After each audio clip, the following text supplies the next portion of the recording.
Jim Holley, Supercross Live on supercrossonline.com. The last time we saw this guy, Trey Canard, he was stealing away a podium from Kevin Windham. Did you like that?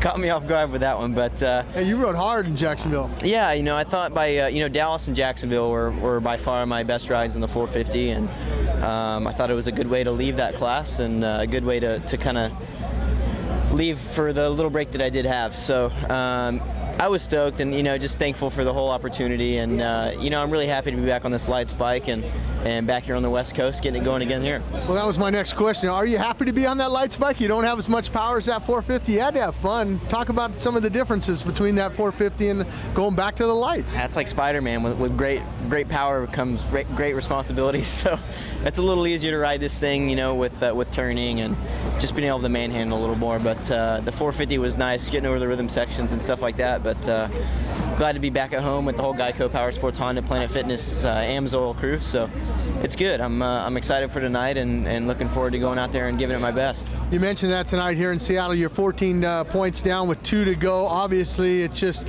hey, I got to win these last 2 rounds, and hopefully Weimer makes a mistake like he did at that last Anaheim 3 there back in February 13th. I can't even put my focus and emphasis on that. My biggest deal for me is just to go race my motorcycle and do the best that I can and come up with good starts and good laps, and what happens happens. So I'll just go out there and give it my best shot. Something I got to talk about is your starts, and especially on that 450. We saw in the heat races you didn't get the good starts, but you come out for that main event, and man, you were collecting that $1,500 from Spike. Yeah, I got it in Toronto, which was cool, and just the whole riding against everyone kind of intimidation factor was good to get that start on the 450. So I got one this year on the lights bike, so hopefully we can continue the good starts and put ourselves in a good position for the whole race. All right, a little bit different format here in Seattle, a chance of rain. I don't think it's going to rain though, but they got the track covered. They're not going to uncover it until 2:15. You're going to do the track walk at 3:15. A little bit of a shortened practice session for you guys. Is that an advantage or a disadvantage for you?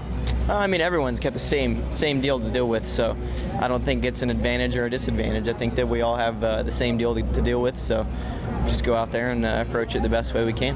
You heard it from Trey Canard. He's not worried about anything. He's just worried about himself, and he says, you know what? Everybody's got to ride the same track. I am worried about Jim Holley, though. I'm coming out of retirement, man. I lost a little weight, man. Yeah, he's ready. On a mission.